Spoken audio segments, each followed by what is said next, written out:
Hello, it's Siblings Pair, and we're back with another video. What are we doing today? So recently, the Department of Education released the matric results of the previous year.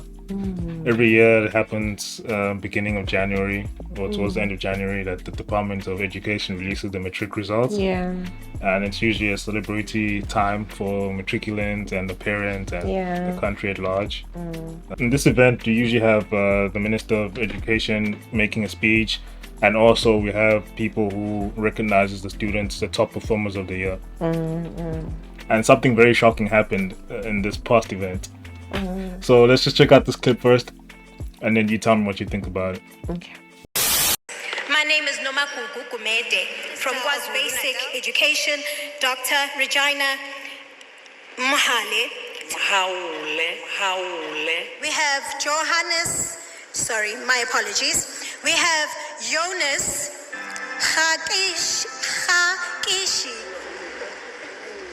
On to the fifth quintal. KZN Westville Boys High would be third place, and that is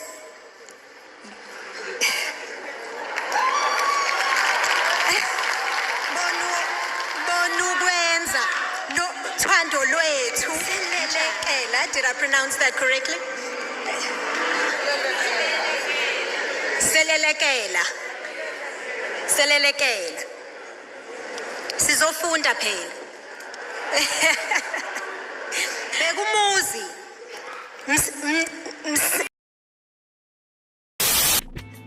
I couldn't watch anymore. Your thoughts? That was bad. Hey, boo. Why did she get the job? Why is she doing it? And she can't even read the names. She seems very ill prepared for this occasion. Did she just see the names on the day? There's no way. There's no way. But you prepare someone, and this is not just. She didn't just not know how to read names on that day. She knows very well she can't read names. So why did she agree to it? So what do you think about South African natives struggling to read South African names? Oh, that's very bad. That's very bad. Names, at least, nobody's asking you to read paragraphs. But names that when you look at the paper and you know, eyeball, how's your brain not telling you, no, it's not possible. I just find it very ironic that an event celebrating literacy, an event celebrating top performance, and then somebody who has you get somebody like this who cannot even read names. Isn't it ironic? It is very ironic. You see, the thing is with African names particularly, you say them like you write them. You know what I'm the South, you say it like how it's written. That's why it's easy to, when you've been looking at the name, then you know already, like just by a glance, like, okay, this. That's the main complaint about all of this, is that you're a Black South African woman and you can read and speak English fluently. Like, are you doing it deliberately? But you cannot read and speak. I feel like she programmed her mind. Yeah. So I remember having this chat growing up. My parents, particularly my dad, he was very worried that our generation is gonna lose touch with our history, our native tongue, our mother tongues, because we are, I don't know, for some reason we're very excited speaking English, and we speak, and it started with our generation particularly, because before then people were still very fluent and can read their mother tongues very fluently, and it was a thing when it was us growing up. And our parents were warning us about this. They were telling us that, hey, you're gonna eventually lose our heritage. But there's a time for me that came and I was like, no, there's something wrong with this. I don't know if it's because my dad used to say that as well. Like, this is not right. You know what my dad used to do? I'll speak English, and then he'll respond. And then he was not entertaining that. And I knew it was bad. And there was a time when I'd come home from school, and there was just this one time when I walked to my friend's house, but on my way there, like, I'd randomly just speak like Xhosa, because I was like, okay, I just need to remind myself I can still speak Xhosa. You know what I'm saying? That's how you know, like, no, something's up, something's bad. So, like, I think the problem comes when the parents start enabling the constant speaking of English in the house. You get away with like speaking English all the time, speaking English. So I feel like, yeah, as parents, we kind of enable as well. Like, because even now with our generation, we're doing that on our kids. Like, I get the whole thing of like, make sure your child can speak English because it's very important. Like it's the language that it's a common sort of language that we use to communicate. I get, there's nothing we can do about that. So you are doing good for your child if you're teaching them English or you're letting but the thing is now we are letting them get away with speaking English all the time and we think it's cute.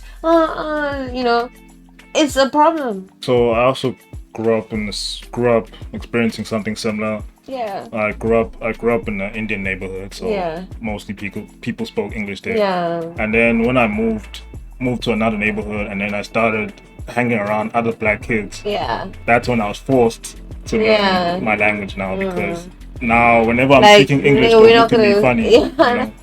So by grade 2, I wasn't speaking much of Zulu and reading much of Zulu. But by grade 3, grade 4, I was starting to become more comfortable in it because I was surrounded by other black kids. So that's why it's actually extremely important as well, like as parents, to take your kids to environments and also situations where their heritage is still there. Like, take them back, Amakai. But I think this is a lesson that we can know for our kids. Yeah. So in this point here, I remember having this conversation with my dad, and he did foresee that our generation will be less fluent in our mother tongues. He did foresee that it could be dangerous because over time, that's how you erase like a language. That's how you erase people's identity. Absolutely. And now that we're seeing it in such a big stage like this, where like a grown lady who's a doctor, who's a South African native who grew up here, cannot even pronounce like. And it actually is quite sad to look at when you're looking at it now. It's like, it actually doesn't look good, right? Like, what do other people think when they see things like this? Like, and then the comments will be like, oh, and you expect us to be able to read them? You know what I'm saying? And really, like, honestly, and another thing is I don't know what it is, but for some reason we also thought of like we had this connection between being able to speak English fluently and intelligence. Yes. The more fluent you were, the more fluent your English was, the more intelligent. Yes. Because you could express yourself. It was a status thing always. You could express yourself better than the average person. But that's not actually true. I don't think this is like a very big issue, but it's alarming because more and more people. Yeah, I think it just made us realize like. How bad things are getting or how bad they are. We're starting to see this more and more in the youth, especially in the youth that go to like more prominent Model C schools. They're starting to favor English over their native languages more, and they're speaking in English in more cases than in their native language. You can even hear how they speak sometimes. That the person doesn't even have the accent. Yeah, not even speaking the language correctly. Yeah. It's quite alarming, but I don't think it's a very big issue because I still think that the majority of South Africa are still within. They still know how to speak their native tongue, how to pronounce, how to read, and all that kind of stuff like that. It was just a funny thing that people were crying about, and it was very embarrassing for the education department, and also for this lady specifically for not preparing. It's very if you know you're not really good at pronouncing names, at least prepare, bruh, because it's not only embarrassing, but for like it's not nice when people mispronounce your name, bruh. Like that is annoying. So that is why people prepare, especially when you know that you've got issues maybe with clicks or something like that. You prepare beforehand. You ask somebody, how do you pronounce this, so you can say it properly. Like, some people are very sensitive about that and how you're pronouncing their names. Yeah, it's to me, it's just a very good representation of our education system as it is now. Right now, people are not that literate. People, like this. As long as a lot of people like to say the 30% pass rate is good because more people are passing, but the result of it is that more people who are not equipped to do things are passing. Yeah. The standard is dropping, and this is symptoms of that. Symptoms of our education system, where you go to a big event and you're not prepared for your speech. Things like that. It's troubling. But yeah, guys, take your kids to the rurals. Teach them their language. Teach them how to read in their language. And like say use your language as well in the home. Like use it. It's a very sad situation, but it is what it is, man. You guys let us know what you think about it. Absolutely. Don't forget to like and subscribe. And keep watching. Goodbye. We'll check you guys in the next one. Sizofunda phela.